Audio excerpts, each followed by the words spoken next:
मेरे और आदूराम जी का जिक्र कर सकते होंगे, लेकिन भजनलाल जी मुख्यमंत्री बनेंगे ये अपने आप में भारतीय जनता पार्टी का एक साहसिक फैसला है, कार्यकर्ताओं को मनोबल देने वाला फैसला है, कार्यकर्ताओं को संबल देने वाला है। तो मुझे लगता है कि एक बार सरकार को काम करने का अवसर देना चाहिए। तो मैं आज भी कायम हूँ कि 10 तारीख के बजट का इंतजार करिए और उसके बाद जो आपने कहा है उनका हम सिलसिलेवार तरीके से उसका निराकरण भी करेंगे। लोकसभा चुनाव के बाद आप ही के पार्टी के मंत्री फिरोजलाल मीणा का इस्तीफा काफ़ी चर्चाओं में है। उसके बारे में मैं कहूँगा नहीं, क्योंकि जब तक वो खुद उस पर अपनी राय व्यक्त नहीं कर दें, उसका कारण नहीं बताएं, तो नैतिकता कहती नहीं उसके बारे में कुछ मीनमेख निकालूं, कुछ कहूँ। केंद्र के संज्ञान में भी है, प्रदेश की इकाई के संज्ञान में भी। मुझे लगता है कि जो पार्टी के भीतर के इस तरीके के जो मसले होते हैं, हमारा नेतृत्व सक्षम है कि उसका निराकरण समय पर करेगा। क्योंकि पिछली बार विरासत में हमें 5 साल में जो सरकार थी, सबसे ज़्यादा मुकदमे उस समय दर्ज से विरासत में एक बदतर कानून व्यवस्था दी, बदहाल अर्थव्यवस्था दी, 1.5 लाख करोड़ से भी ज़्यादा का कर्जा था। इसी तर्ज पर जो इंफ्रास्ट्रक्चर की कमियां थी वो ठीक तरीके से डील नहीं हुई, इसलिए आज लोग डिमांड करते हैं। केंद्र की प्रवर्तित योजनाओं की जितनी योजनाएं थी, उन योजनाओं को जानबूझकर फेल किया। आयुष्मान को फेल किया, चिरंजीवी लेकर आए, उसका धरातल पर कोई वजूद नहीं था। जल जीवन मिशन में राजस्थान हिंदुस्तान के 30 प्रदेशों में सबसे नीचे पायदान पर था। कितना करप्शन हुआ आप सब लोग उसको पढ़ते हो, आप ही लिखते हो। तो एक चैलेंज था कि केंद्र की योजनाओं को ठीक तरीके से लागू करके डबल इंजन का लाभ कैसे लें। अभी मुझे लगता है कि लोकसभा के चुनाव संपन्न हो गए, सरकार विधानसभा भी चल रही है, 10 तारीख को बजट आएगा।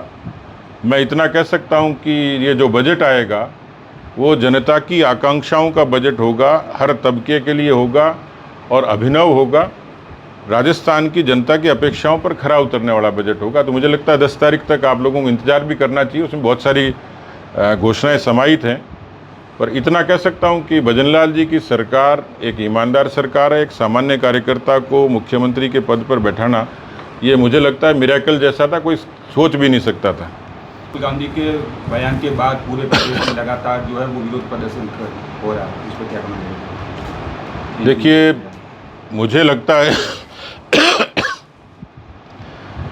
देश के लोकतंत्र के बारे में कहा जाता है कि भारत का लोकतंत्र परिपक्व हो गया, लेकिन लोकतंत्र के साथ साथ राजनीतिक पार्टियां परिपक्व हो गई। इस चीज़ का कोई परीक्षण का कोई पैमाना नहीं है।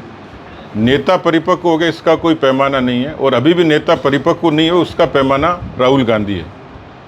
वो उनकी गाड़ी पटरी पर दौड़ते दौड़ते कब पटरी से उतर जाए, और वो जो राहुल गांधी का बयान है वो पटरी से उतरने वाला ही बयान है।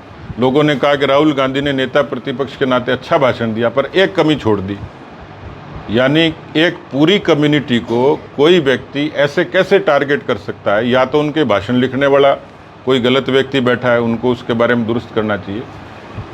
आप किसी व्यक्ति विशेष के लिए कह सकते हो, किसी समाज विशेष के लिए कह सकते हो, किसी दल विशेष के लिए कह सकते हो। पूरे हिंदू समाज को हिंदू हिंदू कहना और ये हिंसक बोलना कि हिंसा करते हैं, मुझे लगता है कि इसमें कहीं न कहीं विदेशी ताकतों का हाथ है। कि कहीं राहुल गांधी जो लगातार चीन से बराबर वार्तालाप करते हैं दूरभाष पर, उसका नतीजा तो नहीं है। इस तरीके का बयान कोई अपरिपक्व राजनेता ही दे सकता है। Sir, government of Rajasthan